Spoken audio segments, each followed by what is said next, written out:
Y vamos a escuchar a personas que han vivido Doñana desde dentro y que han pasado gran parte de su vida, por no decir su vida entera, en Doñana, en este espacio natural privilegiado. La voz de quienes viven dentro de Doñana y la respiran y la sueñan y la piensan y la sienten y la pisan, está claro que debe ser escuchada. Y hoy yo creo que es un auténtico privilegio poder escuchar a todos los que me rodean. Voy a presentar primero a quienes nos acompañan para que luego ya empecemos cada turno de palabra. José Boiso es la memoria viva de Doñana. Llegó antes de que Doñana fuera lo que es hoy, por supuesto, y antes de que pusieran las calles, como decimos muchas veces cuando nos levantamos temprano. Antes de que empezara todo, José Boiso estaba allí ya. Y ha dedicado su vida a trabajar como guardia de la estación biológica de Doñana. José María de Vallas en 1973 ya empezó a trabajar como guarda del parque y ha ejercido como guarda mayor hasta su jubilación. A su cargo ha tenido casi 100 personas y también nos puede contar cómo es el día a día ahí en Doñana. Me acompaña también Beltrán Ceballos, que es ornitólogo, consultor y experto en ecoturismo y actualmente también dirige la Reserva Natural, la dehesa de abajo de la Puebla del Río, que es una auténtica belleza también. Francisco Romero son los ojos de Doñana y yo le decía antes, para muchos de los que vivimos fuera es la conexión con nuestra tierra cuando por las redes sociales vemos las fotografías y vemos, como decía Beltrán, las brumas de Doñana. Y estés donde estés, recuerdas que vienes de ahí y que es un privilegio ser de esta tierra. Él es fotógrafo de naturaleza, divulgador también ambiental y ha participado en muchas ponencias también sobre naturaleza y sobre Doñana. Y Viviana González Gordon representa una familia muy unida a Doñana, ya desde su bisabuelo, son 4 generaciones que han pisado, que han vivido Doñana, que empezaron a tener contacto con los primeros naturalistas que llegaron, que adquirieron terrenos en Doñana, que vieron toda la transformación y han vivido hitos muy importantes en esta tierra. Creo que me están dando señales porque creo que se escucha mucho el ruido y es mi pendiente, ¿a que sí? Vamos a quitarlo, perdón. Bueno, pues vamos a empezar por José Boiso, que a mí me gusta mucho hablar con él porque de las personas con las que hablaría días enteros sobre Doñana y sobre la vida allí. José, a mí me gustaría que nos contaras cómo empezó tu historia en Doñana, cómo llegó allí con su padre, de la mano de su padre, y me gustaría que nos contara, porque me encanta esa anécdota, que usted mató un león en Doñana. ¿Cómo empezó su vida allí? Mi primer lince. Su primer lince. ¿Cómo fue su vida allí de niño y cuando llegó con su padre? Pues buenas tardes a todos. Perdonad si mi palabra no lo entendéis muy bien, pero vamos, intentaré de hacerlo lo mejor posible. Nosotros llegamos a Doñana, toda la familia, el 19 de junio de 1942. Mi padre salió, primero mi padre estaba de guarda en la Marisma de Hinojo, que fue donde yo nací. Después en el año 40 nos vinimos a Rocío y en el 41 entra mi padre de guarda mayor, de guarda de pasto en el coto de Doñana. Y en el 42 pues nos fuimos toda la familia porque la casa no estaba en condiciones de irnos en aquel momento y nos fuimos en el 42, el 19 de junio. Y desde entonces para acá pues Doñana ha sido mi vida, ha sido mi niñez, ha sido todo sobre mi cuerpo, porque yo no he tenido ni un colegio, no he tenido niños con quien jugar, yo me he tratado siempre con personas mayores y entonces pues lo que he aprendido de Doñana lo he aprendido todos los mayores, con mucho orgullo lo llevo, porque yo muy niño venía en guarda mayor, guarda ya de cierta edad y me decía, móntate conmigo y me dice los rastros, recibe rastros de fructivos.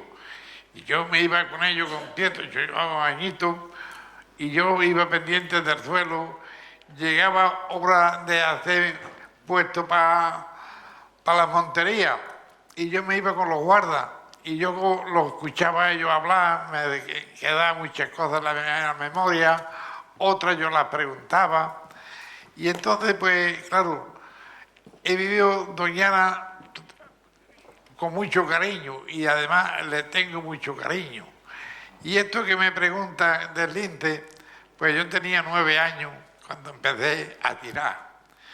Yo no podía con la escopeta, porque claro, con 9 años una escopeta era de 16, pero pesaba. Entonces yo me hice una horquillita para dejar caer el cañón y a 50 metros o 100 metros de mi casa estaba puesto porque había muchísimos conejos y de buena primera me presentó aquel bicho, me dio miedo levantarme del puesto y entonces pegué un tiro y tal como pegué el tiro dejé la escopeta allí y salí corriendo para mi casa y le dije a mi padre, yo he matado a un león, yo no sabía lo que era, la verdad. Y entonces fui con mi padre y era un lince y era hembra. Todo eso me acuerdo perfectamente. Pues nada, yo tenía una alegría tan grande. Entonces era un coto privado y había que matar toda la alimaña que se podía. Lince, águilas imperiales, meloncillo, milano, culebra, lagarto, de toda clase de alimaña había que matarla. Y se mataba. Y entonces, pues claro, no me importa decirlo. Yo quizás seré uno de los que más lince haya matado. No sé si son 23, 24, 25. Lo he matado lince grande, lo he matado mediano, lo he cogido en las truecas de los árboles, en la camada con 3 y 4 con los ojitos cerrados todavía, pero me valía igual, me lo pagaban igual el grande que el chico. José, Y entonces, pues como el que hizo, le digo la verdad, como el que hizo la trampa, hizo la trampa, pues en el palacio me pagaban el lince a 3 euros, digo, a 3 duros, que entonces era en la peseta. Y por otra parte, pues me pagaban la piel, me pagaban a 8. Entonces, en un sitio entregaba el rabo, que era suficiente, y por el otro lado vendía eso. Y después, pues claro, yo, ¿qué le voy a decir? Yo, como lo he conocido antes, Doñana de una sociedad, después estación biológica. El cambio fue de decir, bueno, antes mataba, ahora no puedo matar. Y ahora... Y eso, pues claro, yo lo llevaba tan a rajatabla. Yo no puedo poner, porque es que además me encanta escucharle, y entonces cortar esto no puedo. Pero me gustaría también, porque nos queda muy poquito tiempo, claro, hemos contado cómo era esa vida anterior a la conservación y a toda esa educación después que hemos tenido de preservar a los animales. A mí me gustaría también que nos contara lo importante que son los árboles de Doñana, porque usted sabe mucho de árboles. ¿Y cómo cree usted que deberíamos seguir cuidando Doñana? Pues mira, me ha dado sobre un palo que me duele mucho. Yo he tenido la suerte y fui el primero de todos los guardas, porque todavía no era guarda. En el año 63 entablillé 453 árboles dentro de la estación biológica. No el árbol pequeñito, no. Tenía que hacer el alcornoque que ya estaba descorchado. El que no estaba descorchado de nunca, el de Bornizo, le llamábamos chaparro y este no se enumeraba. Y entonces, pues, después lo he entablillado más veces y ahora nadie se preocupa por eso. Me gustaría que los árboles que lo miraran. Yo sufro mucho porque varias veces se lo dije a mi encargado, a mis directores y eso. No se puede descorchar los árboles, ¿vale? Pero es que entre la corcha y la madera del alcornoque, la corcha se abre, entra agua y va pudriendo los alcornoques. A mí me ha dolido mucho un alcornoque que yo tenía muy estimado, porque ese alcornoque se descorchó el 17 de junio, de julio del 65, y ese alcornoque le pesé yo afuera, aparte de todo, le pesé 16 quintales de corcho. Hay otro que también lo tengo muy estima, ese está bien, y que le pesé 21 quintales. Y yo quisiera, por lo que más quiera, que estos alcornoques que hagan estudios, pero si hay 50, que les hagan estudio 25 y los otros 25 que lo salven.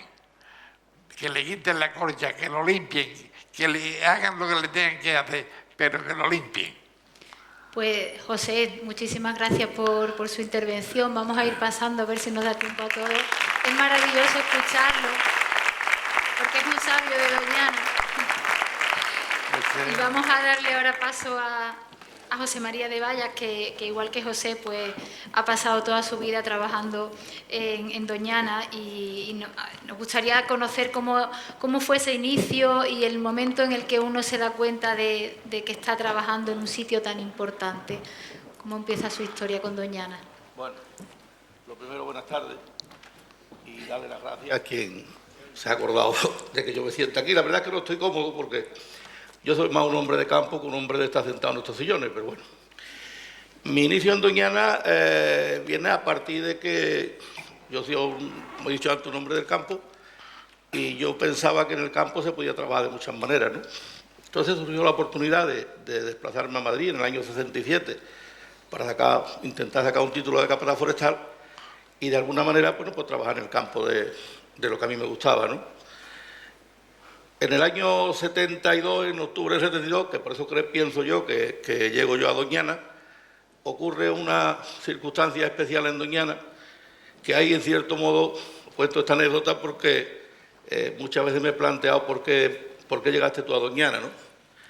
Hubo, digamos, una invasión de furtivismo en la zona de Matalascaña, que llegaron los furtivos hasta el Palacio de Marismilla, alegando que, habiéndose creado el Parque Nacional en el año 69, todavía en el 72 no tenía puesta las tablillas de Parque Nacional. El Doñana seguía con las tablillas de coto privado de caza en cada distinta finca que componían el Parque Nacional. Yo pienso, y creo que con razón, que debido a aquello la administración y los propietarios pensaron que tenían que buscar personas con ciertos estudios que llegaran a Doñana, porque fuimos los primeros guardas, Leocadio Escalante, que ha fallecido hace poco tiempo, y yo, los primeros guardas del Ministerio que llegamos a Doñana. Estaban los guardas de la estación biológica, que estaban en la estación biológica, pero lo que era el Parque Nacional no había ninguna guardería todavía. Nos contrataron a nosotros y de cierto que lo primero que hicimos, el primer trabajo que hicimos fue en el perímetro de las 39.000 hectáreas primeras que se crea el Parque Nacional, quitar las tablillas de coto privado de casa y poner las tablillas de Parque Nacional. Esa fue mi llegada al Parque Nacional, ¿no? Los medios de que entonces teníamos, bueno, el primer recorrido era don Juan Antonio Valverde, el primer conservador que tuvo el Parque Nacional y a la vez director de la estación biológica, y recuerdo que nos puso un recorrido a caballo, saliendo desde la Cebuche, durmiendo la primera noche en Marismilla, la segunda noche dormíamos en el laboratorio de los viajes y la tercera noche regresábamos ya a Marismilla, a caballo. Digo esto del caballo porque quiero hacer una mención especial a esa herramienta de trabajo que se está perdiendo en Doñana y que creo que no se debería de perder. Perdonadme, pero bueno, esto es así, claro, porque son tantos recuerdos. Hoy Doñana se está trabajando, yo creo que de distinta manera, porque aquí se ha hablado mucho de Doñana en estos días, pero yo no he escuchado hablar del día a día de Doñana. Lo importante que es el día a día de lo que pasa en Doñana. Es verdad que aquí hay unas propuestas magníficas para el futuro, pero se ha olvidado, yo creo que se ha olvidado y se sigue olvidando lo que ha sido la gente de Doñana y lo que ha sido Doñana. Y lo que yo creo que Doñana debería de volver. Tenemos un entorno magnífico y el mundo del caballo está de una manera implicado aquí. Sin embargo, está desapareciendo Doñana, del trabajo de Doñana. muchos coches, anfibios, drones, no sé cuánto, no sé qué, pero la verdad es que el que no anda a caballo por la marisma no se puede sentar aquí diciendo cómo tiene que ser la marisma. Tiene que oler la marisma, tiene que oler la zona, tiene que oler la playa, pero desde arriba un caballo. Y estoy reivindicando esto porque en lo poco que he escuchado, porque tampoco he estado todos estos días aquí, se nos olvida que nosotros llegamos y nos encontramos un Doñana. Doñana no lo hemos hecho nosotros. Doñana estaba ahí cuando nosotros llegamos. Que, por cierto, hay que agradecérselo a los propietarios, que son los que lo tenían, los que lo mantuvieron, que luego se lo hemos quitado. Y que está muy bien, yo no digo que esté mal, luego se lo hemos quitado.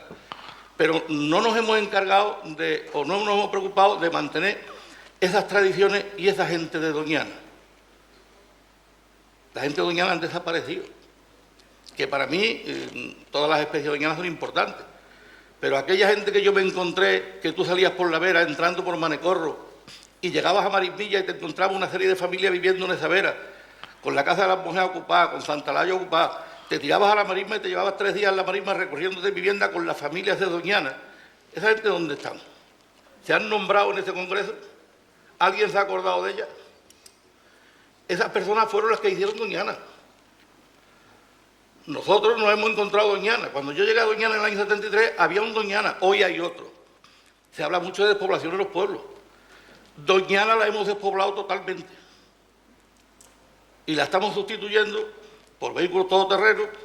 Hoy cualquier proyecto lleva 3 vehículos todoterrenos, por cierto, muchas visitas, muchas cosas, pero la gente de Doñana han desaparecido. Los edificios de Doñana se están cayendo. Están sirviendo para que las lechuzas críen, que me parece muy bien. Pero falta la gente de Doñana. Esas pequeñas aulas de naturaleza que tenían que haber convertido en las viviendas y que niños hubieran ido allí, monitores con niños allí 15 días, por ejemplo, a Jatobilla, y hubieran vivido un amanecer, un atardecer, un horno de pan de leña, un saber escuchar a una gallareta cantar. Esa es la educación medioambiental que se está perdiendo en este entorno. Los niños van a Doñana, los pasean en coche y salen de Doñana doliéndole el cuello, pero sin saber lo que es Doñana. Perdonadme que lo diga de esta manera, pero es así. Lo está explicando perfectamente,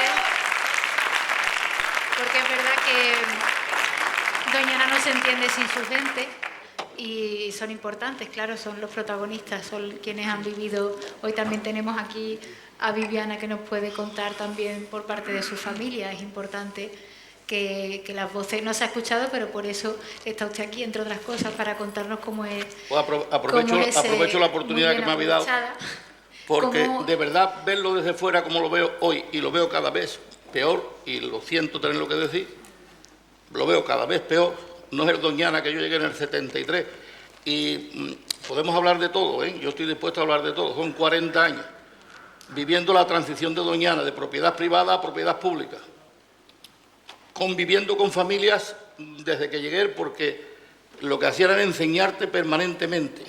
Una persona viviendo en una casa en el campo son 24 horas del día sabiendo lo que estaba pasando allí.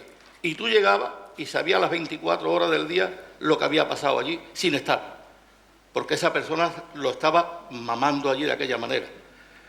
Hoy se sacarán fotos muy bonitas, se harán todas las historias, todos los programas, pero hay que montarse, hay que andar. Doñana se escucha a través de un caballo. Yo sé que los ordenadores, todo esto está muy bien, los teléfonos, todo eso está muy bien, pero si a ti no te salpica el fango de la marisma en la cara, tú no sabes el sabor que tiene Doñana. José María, pues tenemos todavía un... José María me decía antes de empezar que él no sabía por qué estaba aquí. Ya lleva 2 aplausos, o sea, es importante el testimonio de personas como usted, porque necesitamos que nos cuenten eso. Para este minuto último que nos queda, ¿cómo ve el futuro de Doñana? ¿Cómo cree que se debería seguir conservando Doñana y a la vez integrando a su gente y a sus niños y a su entorno y a los que vengan a visitarnos? Bueno, yo sé que volver atrás es muy difícil, pero aquí han pasado muchos expertos que saben mucho más que yo, ¿no? lo que siento es que esos expertos no hayan mucho mamado de Doñana. Y digo esta palabra aunque esté fea decirla, ¿no? El llegar con un libro debajo del brazo sabiendo... Yo recuerdo cuando yo saqué el título de Combate Forestal una frase que no se me olvidará en la vida. El director de la escuela me dijo, lleváis mucha teoría, pero cuando vayas al terreno, coge al mayor práctico que haya, que es el que te va a enseñar. Yo he visto pasar muchos teóricos por Doñana, pero con muy poca práctica, sabiendo. A Doñana no se puede llegar sabiendo, a Doñana hay que llegar a aprender. Aprender de los que estaban allí. Hoy no están muchos. El futuro de Doñana yo no sé cuál va a ser. El que la naturaleza, el que el cambio climático, el que sea. Yo estoy hablando de lo que ha pasado, de lo que yo he visto que ha pasado en Doñana. Lo digo y lo vuelvo a decir. Creo que lo hemos hecho mal, por lo menos desde mi punto de vista. No hemos sido capaces de mantener lo que nos encontramos en Doñana. A lo mejor no hacía falta mantenerlo, a lo mejor que no hace falta. A mí no me vale la frase, es que ellos trabajaban los guardas trabajaban para los señoritos. Los guardas han trabajado para Doñana durante toda la vida y son los que se han encargado en conservar Doñana durante toda la vida. Porque son los que estaban en Doñana de día y de noche. El señorito venía cuando venía, pero el guarda estaba ahí las 24 horas del día, 325 días al año, cuidando Doñana para encontrar un Doñana como el que nos hemos encontrado. Pues ya lo he dicho antes, Doñana no lo hemos hecho nosotros. Doñana estaba ahí cuando nosotros llegamos.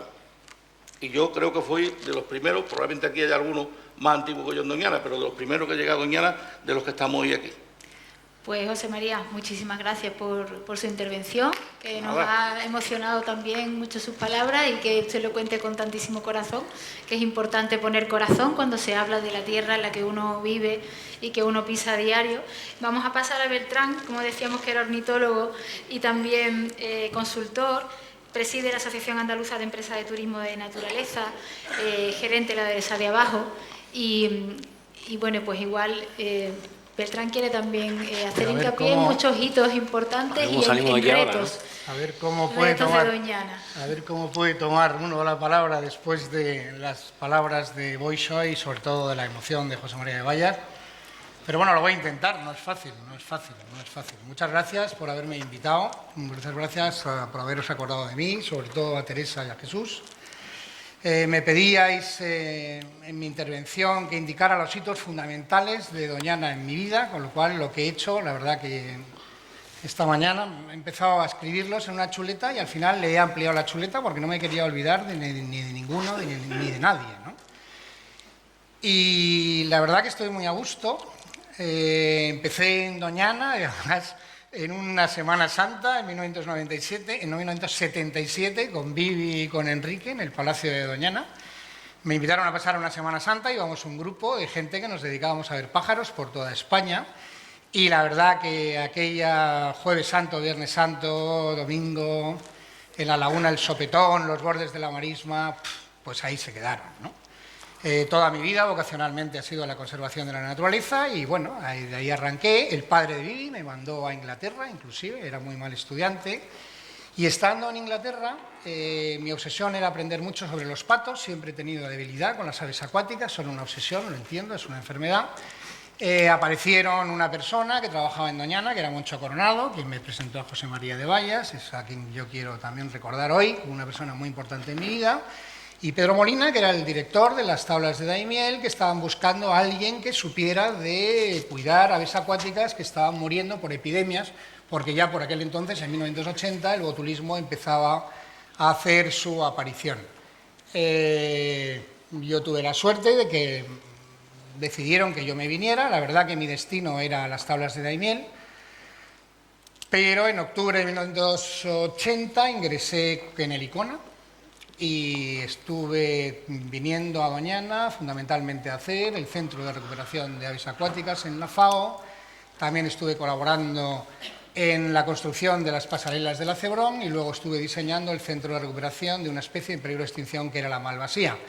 Me movía a caballo entre Doñana y Daimiel. Yo en cuanto pude me fui del ICONA, soy muy mal mandado, solo un culo inquieto, no me gustaba ser funcionario, con gran cabreo de mi madre, cómo podía romper pero no quería ser funcionario, y me fui, os insisto en que soy muy mal mandado. Volví en 1984 con José María Blanc, el primer proyecto de conservación de la naturaleza y restauración del humedal en el Lucio del Cangrejo. Todavía España no era un país miembro de la Unión Europea y ya habíamos conseguido un proyecto, por aquel entonces se llamaba ACMA, hoy los conocéis todos como proyectos LIFE, y ahí recreamos y restauramos el Lucio del Cangrejo. Luego ya me quedé haciendo la rehabilitación del cortijo de Huerta Tejada, del cual yo creo que hoy deberíamos de no hablar. Luego hubo un paréntesis de 8 años en los que viví en el Valle del Tietar, aunque venía mucho a Lucio del Cangrejo, venía a casa de Maribel y Plácido, y todavía no era Cañada de los Pájaros. De hecho, a mí me tocó redactar el proyecto de Cañada de los Pájaros, y alguna labor que hice, sobre todo estuve trabajando con Survival Anglia y me tocó rodar una película sobre el calamón, cuando el calamón estaba acantonado en el brazo de la torre a la altura de la Vuelta a la Arena, y era un bicho que nos costaba muchísimo ver, aunque ahora veamos muchos. Ya en el año 91, con el comisario alemán de la Expo, con Hans-Gerd Niglein y con Antonio Camoyán, a quien quiero recordar hoy aquí, persona que creo que todos nos acordamos de él, empezamos a crear la Fundación Doñana, fundación que pasé a dirigir en el año 92. Esta fundación, además de Hans, en su patronato estaba compuesta por BBF Adena, en la figura de su secretario general, y por la Consejería de Medio Ambiente, siempre en la figura del viceconsejero. Ahí mi primer trabajo fue redactar el plan de gestión de lo que se convertiría en el año 97 en la Reserva Natural Concertada de la Dehesa de Abajo, y conseguir que aquello, que era un campo de girasol con ovejas, fuera lo que hoy estáis todos viendo. Pues lo hablamos otro día porque desde luego da para toda una charla, ¿no? En ese tiempo creamos una cooperativa de chavales y chavales en la Puebla del Río para dinamizar la Dehesa de Abajo, y una concesión que nos habíamos quedado en el dominio público marítimo terrestre de la Puebla del Río, en la Corta de los Olivillos, que era una gran garcera donde me obsesionaba porque era el único sitio donde criaban la garceta dimorfa o egreta gulares, ¿no? En aquel tiempo, Luis García Garrido, no el Barbas, sino el que es viceconsejero, el que era viceconsejero, que se llaman igual, me pidió que pasara a asesorar y a ser el Pepito Grillo verde de la fundación que se acababa de crear al amparo del primer Plan de Desarrollo Sostenible de Doñana, que se llamó Fundación Doñana 21, y comencé a trabajar con Miguel González, persona a la que quiero enviar un gran abrazo. Hoy desde aquí quiero mandarle un gran abrazo, y con esa colaboración llevamos a cabo de forma parcial un proyecto denominado Rutas en Doñana, con el que, entre otras cosas, hicimos los equipamientos actuales de la Dehesa de Abajo en la Puebla del Río, además de muchas otras cosas. Tuve la suerte de participar en la creación de la Asociación Comarcal de Turismo Activo con Marcos Toro, otra persona a la que quiero recordar, y creo que es una persona a la que debemos de recordar todos, y creamos la primera agencia de viajes específica de Doñana, que se llamaba Turismo de Doñana, y trabajábamos duro, y estos son ideas, fuerza, que quiero que queden patentes, para dinamizar el sector del ecoturismo en Doñana, con la vocación de que los 14 pueblos que componen el espacio y soportan alguna figura de protección fueran un único destino y competitivos en el mundo del ecoturismo. Esto, que de Doñana fuera un único destino, lo he divulgado por todas las ferias y por todos los lugares que me he movido, tanto por toda Europa como por América. Es decir, Doñana como un destino único compuesto por 14 municipios. También estuve colaborando en el gabinete del viceconsejero con la recuperación de la zona de Entremuros en los días peores del desastre de Andalcollar, el 25 de abril de 1998, de tan horrible recuerdo para todos. Abandoné voluntariamente mi colaboración con la Fundación Doñana 21, pues la verdad es que el Pepito Grillo verde no le hacían ni puñetero caso y me pagaban con dinero público. Nunca me ha gustado que se malgaste el dinero público, con lo cual preferí renunciar a mi soldada y me fui a mi casa. Allá por el año 2001, con Fundación Doñana Cero, que era la mía, la pequeñita, hicimos un proyecto en la finca de Gato en Villamanrique de la Condesa, con doña Esperanza de Borbón y don Pedro de Orleans, para tratar de ayudar a que volviera a criar el lince ibérico, algo que fue un éxito y que ha producido desde entonces más de 30 cachorros y que pensamos tiene mucho que ver con la expansión de la especie por las pinares de Andalcácer y la Puebla del Río, y todo ello en estrecha colaboración con BBF, y no sabía que ibas a estar aquí, Master and Commander, pero la idea fue de Miguel Delibes cuando empezamos, ¿no? Simultáneamente, y en aras de apoyar la consolidación del expediente del deslinde de dominio público marítimo terrestre en Sanlúcar de Barrameda, siempre he sido un firme convencido del dominio público marítimo terrestre y lo que supone para la conservación de la naturaleza.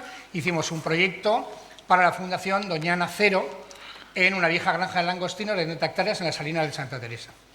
Beltrán, tenemos un minuto y tienes muchas cosas me sobran 5 segundos. En esos años colaboraba también con don Antonio Hernández Barrera, que también quiero recordar, en el sistema de uso público de la Veta de la Palma, y nos quedó algo muy chulo. Os recuerdo que la Día de la Veta de la Palma obliga a que esa finca tenga equipamientos de uso público y sea dedicado a la educación ambiental. Pasé a ser presidente de la Asociación de Empresas de Ecoturismo de Puerta Doñana, algo que mantengo al día de hoy y que me ha permitido trabajar en la elaboración de 2 ponts, 2 plugs y del famoso POTAD.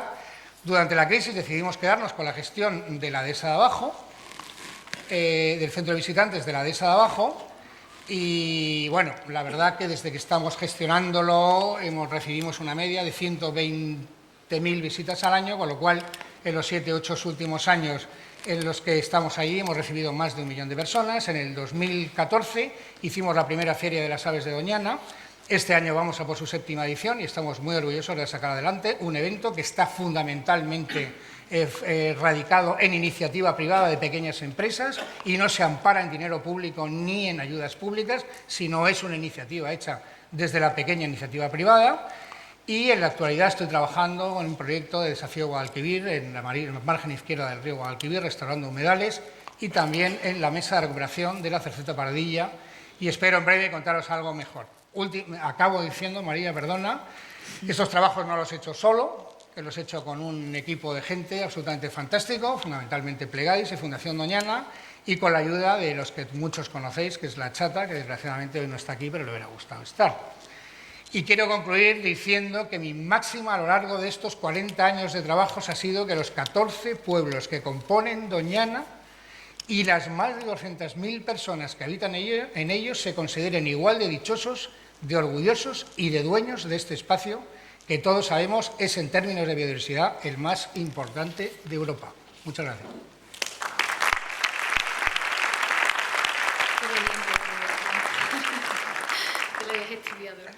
Vamos a dar paso ahora también a Francisco Romero, fotógrafo, que a mí me gustaría también que nos contara cómo es meterte ahí en el agua, ver pájaros, pasar horas, cómo es ese tiempo, cómo pasa ese tiempo, qué escuchas en ese tiempo, qué se ve, qué no vemos, porque vemos tus fotos, pero habrá millones de cosas que no veamos y que tú sí.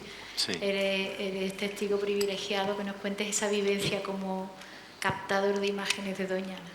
Vale, buenas tardes. Ante todo, gracias al Espacio Natural por invitarme a estar aquí hoy. Para mí es un placer y además un orgullo. Siendo del Rocío, he nacido en el Rocío, como antes ha dicho la compañera, y he vivido todo esto que se está hablando en estos 2 días sobre Doñana, sobre esa transición, sobre esa forma en la que llegaron los investigadores, empezaron a apartar a la población local, o la sensación era esa, que es distinto, y he vivido todo ese tiempo.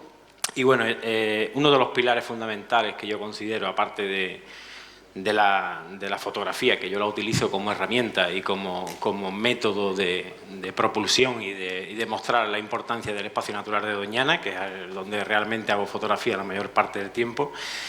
Y lo intento día a día, intento mostrar las partes más sensibles, los amaneceres con los colores más bonitos, o las zonas menos vistas por la población, que no se acerca a esa zona diariamente. Yo sí lo hago.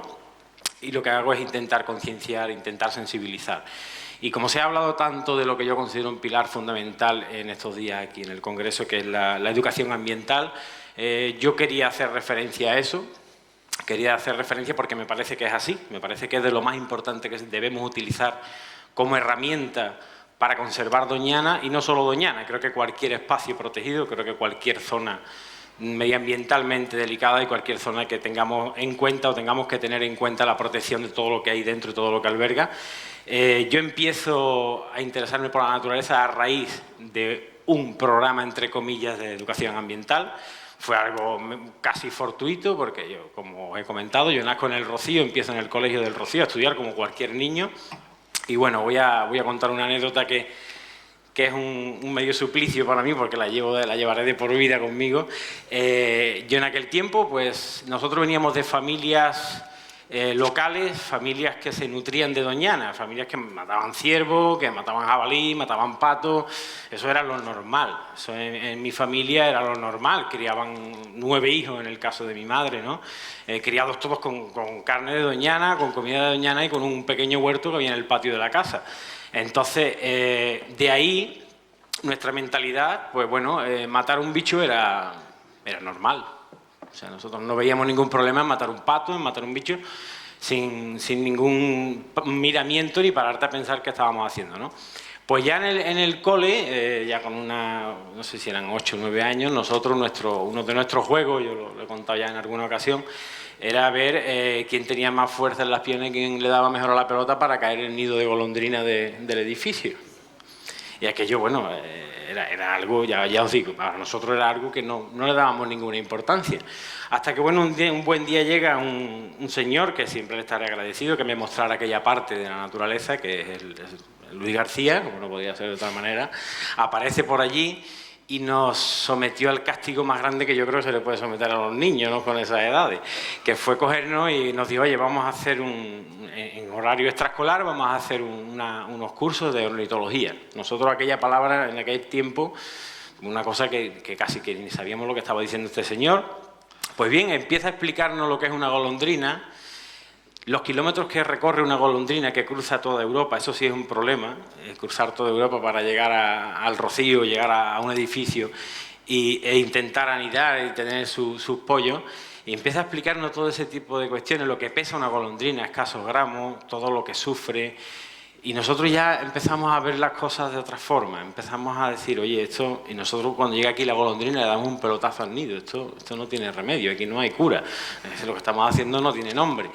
Por eso os comentaba antes que nosotros, los de mi generación, nos consideramos mucho un resultado de aquellos programas de educación ambiental, que Luis García, altruistamente, porque además en este caso no tenía por qué hacerlo, sino que lo hacía de manera voluntaria, pues se implicó con nosotros y nos metió en el tema hasta tal punto que nos metió en el barro. Como bien decía antes el amigo José María, nos metió en el barro, nos llevó a Doñana, nos dijo, ustedes vayan a conocer Doñana. El castigo de ustedes va a ser conocer Doñana por lo que había estado haciendo de aquí para atrás. Y la vaya a conocer, pero de la mejor manera posible. Y en meterse en el barro, ayudarme a anillar los moritos, a anillar la cigüeña, ayudarme a anillar flamenco. Y eso era, bueno, para nosotros, que decíamos, este tío nos quiere matar aquí, metido en el fangar este. Nosotros éramos prácticamente niños todavía. Y bueno, a raíz de ahí, Luis, cada vez que cogíamos una especie distinta, nos explicaba una curiosidad. O sea, nos decía, pues mira, el morito estuvo extinguido, se perdió, luego se ha empezado a recuperar debido a esto, debido a aquello, a todos los motivos que provocaban que una especie estuviera en un buen momento o en un mal momento. Y de ahí a mí me empezó a sensibilizar. Entonces, a raíz de aquello yo empecé a decir, yo tengo generado una deuda con la naturaleza, con aquella golondrina, y cómo puedo paliar un poco el daño que he hecho.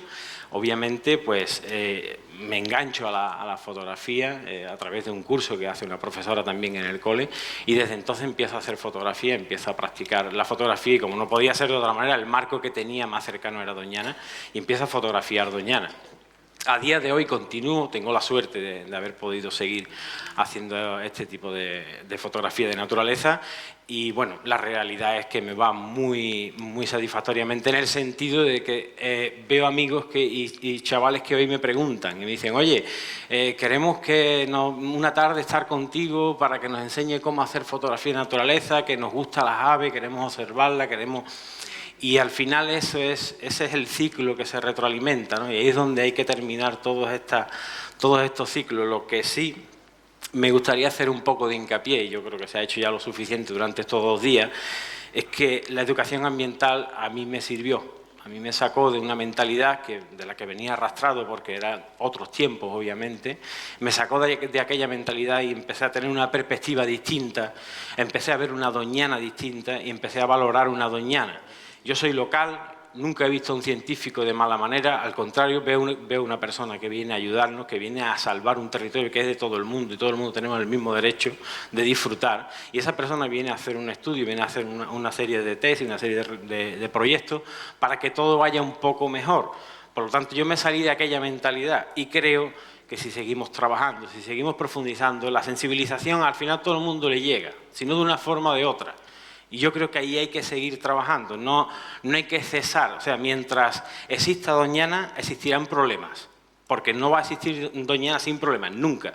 Yo creo que bajo los años que llevo fotografiando Doñana y todo lo que llevo visto metido en esas lagunas, metido en esos sitios, y cada uno cuando veo uno circular, lo que entra, lo que sale, no va a dejar de tener problema nunca, porque desgraciadamente el ser humano vive cerca de Doñana, y entonces tenemos motivos y tenemos razones para querer vivir. Por lo tanto, de una forma u otra provocamos circunstancias que afectan a Doñana de forma negativa. Entonces, para ir terminando, que ya Sí, pero en el último minuto yo quiero que tú nos cuentes también, me gustaría, cómo está cambiando Doñana. ¿Está cambiando Doñana? ¿Qué estamos haciendo mal? ¿Qué estamos haciendo bien? Yo quiero seguir viendo las mismas fotografías dentro de 40 años. Claro. Mejor eso, que mis hijos disfruten de esas mismas Sí. imágenes de tanta belleza. A ver, ¿Cómo lo ves Doñana está cambiando en muchos aspectos, obviamente, ya que son varios ecosistemas y es una superficie bastante cambiante y de mucho contraste. Pero, por ejemplo, hay imágenes que has visto mía que dices que te gustan mucho, que son los ciervos cruzando por la marisma, que en 20 años serán imposibles. O sea, si sigue entrando la arena que está entrando en Doñana... Claro, si la colmatación no la frenamos de alguna manera será imposible. ¿De dónde viene la colmatación?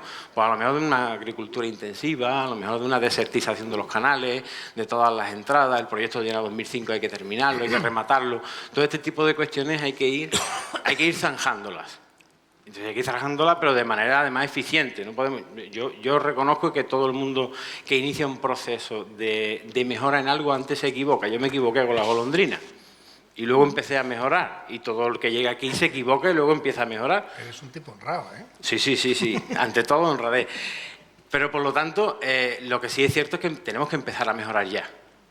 Yo creo que Doñana está en un límite en el que hay que empezar a mejorar.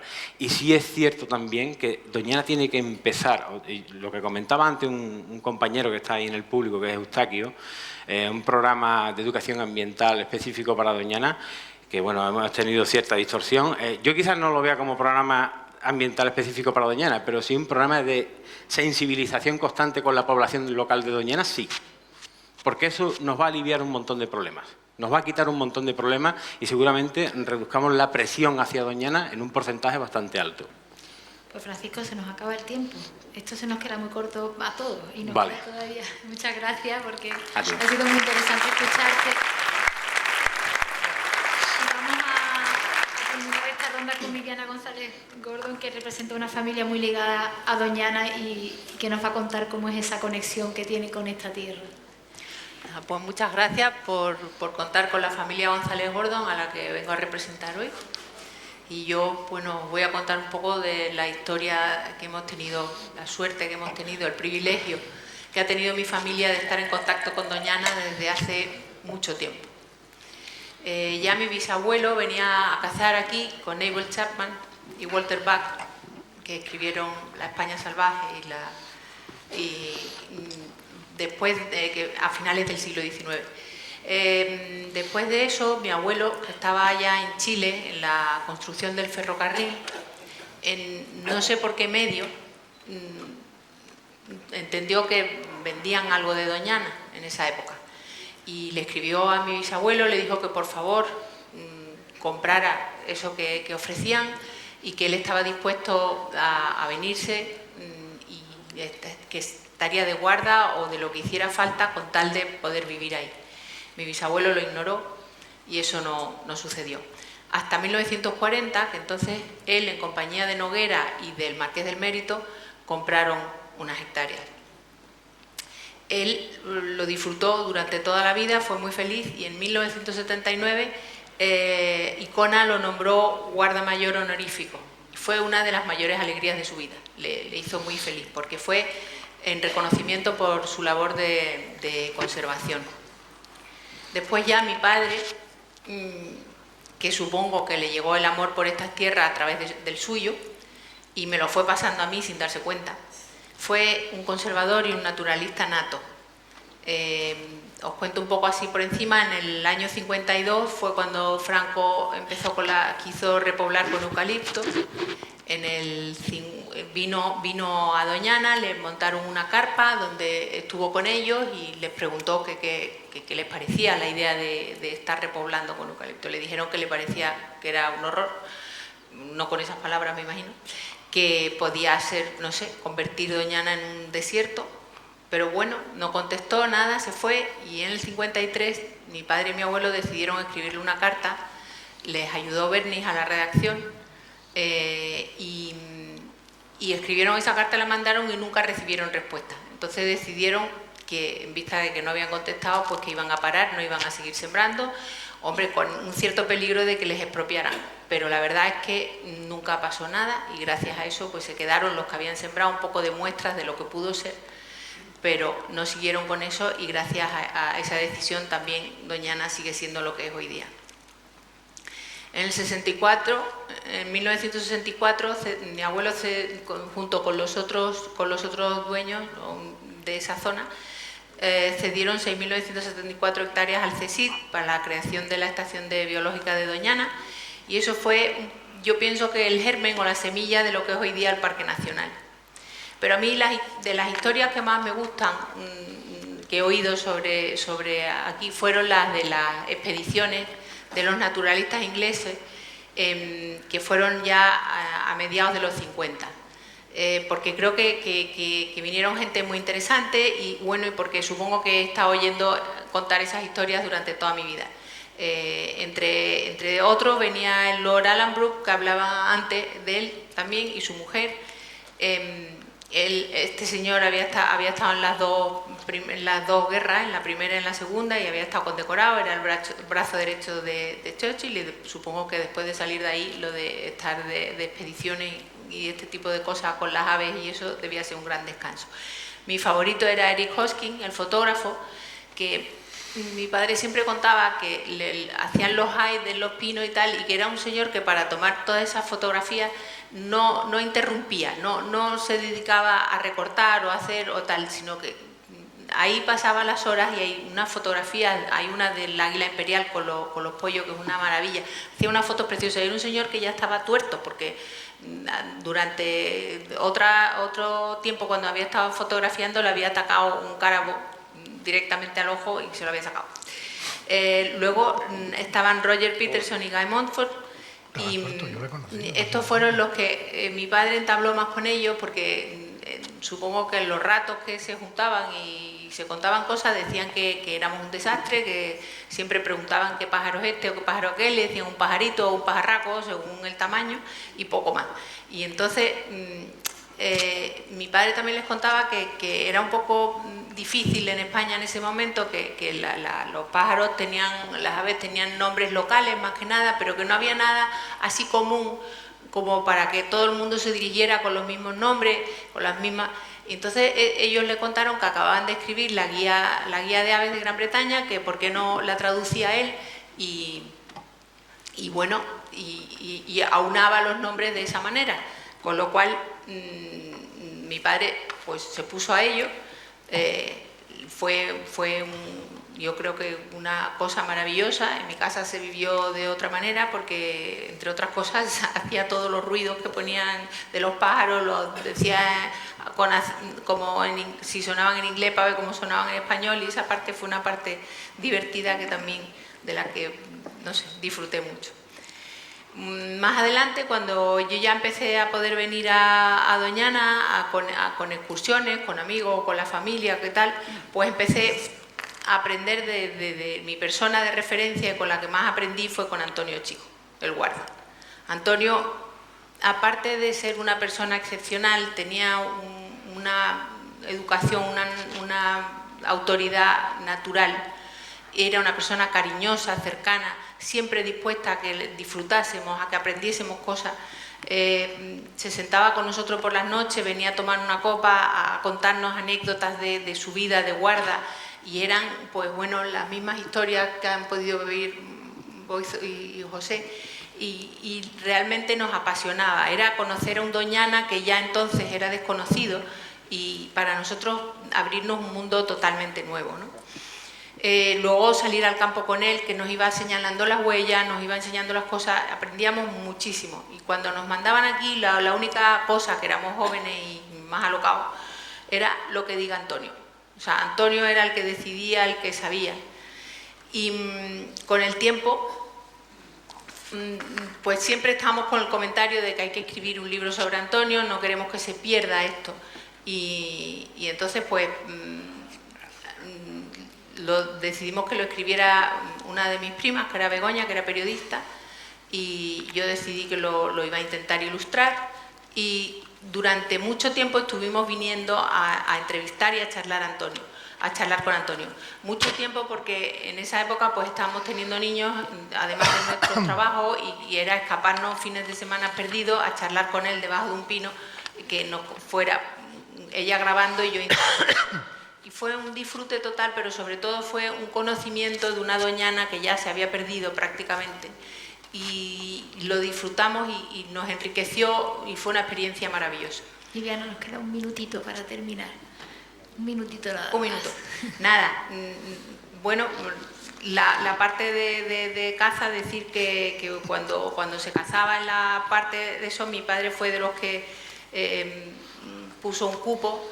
Y no sé, yo creo que yo lo admiraba mucho porque siendo conservador y naturalista y además cazador, siempre fue prudente, siempre me enseñó a respetar la naturaleza y a observarla de una forma que me ha marcado toda la vida, nos ha marcado a la familia. Y bueno, yo recordaba lo del cupo y lo del horario. Si no habías cumplido el cupo, llegaba la hora, también tenías que dejar de tirar a los que hubiesen tirado. Yo nunca he tirado, pero bueno. Admiro a la gente que lo hace con respeto y con control. Pues muchas gracias.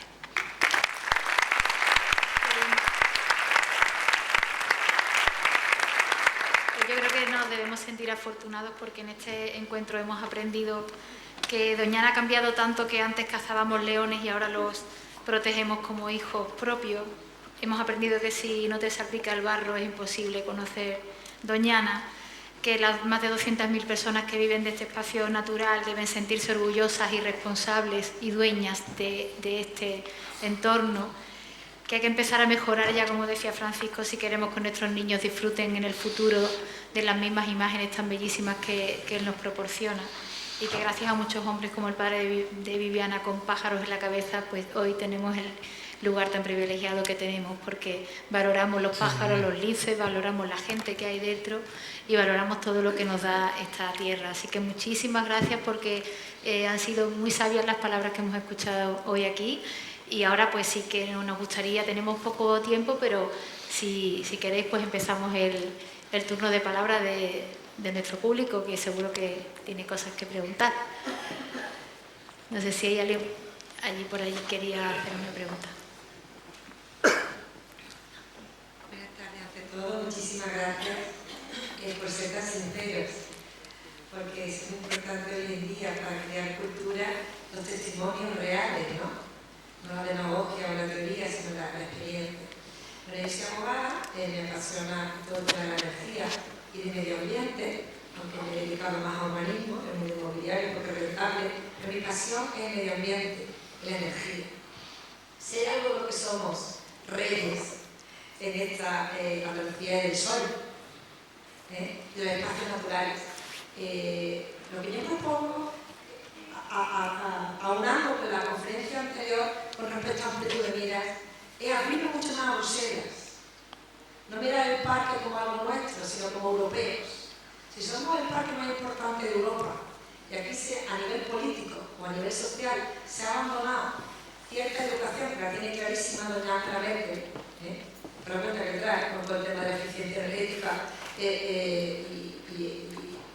el virus real ahora mismo del mundo, que es el tema del CO2, pedir mucha más ayuda a la UNESCO, a todas las organizaciones, a la comunidad, y invitarlos a hacer un congreso internacional, y no cada 50, sino cada año. O sea, sentirnos europeos y ofrecer también, y organizar el turismo, pero no cabalgar solo con nuestros niños, sino de una manera mucho más política mundial.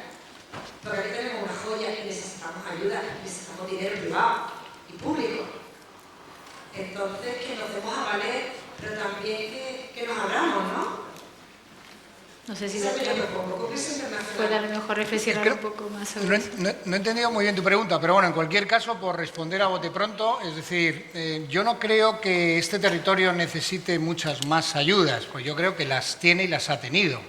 Bueno, no quiero recordar el plan operativo de Doñana, el primero, fueron 62.000 millones de pesetas, de las antiguas pesetas. Por favor, veámoslos de otra manera, es decir, no todos los territorios de Europa y de España tienen un recurso y un patrimonio cultural, histórico y etnográfico como tiene Doñana. Lo que tenemos es que crear las herramientas para que la población local sepa explotarlo, sepa promocionarlo, Correcto. siempre partiendo de la base que la joya de la corona es doñana. O sea, no me des pescado, dame una caña para enseñarme a pescar. Y yo eso es lo que yo creo que todos debemos de trabajar en esa clave. Esa es mi máxima y por ella sigo trabajando.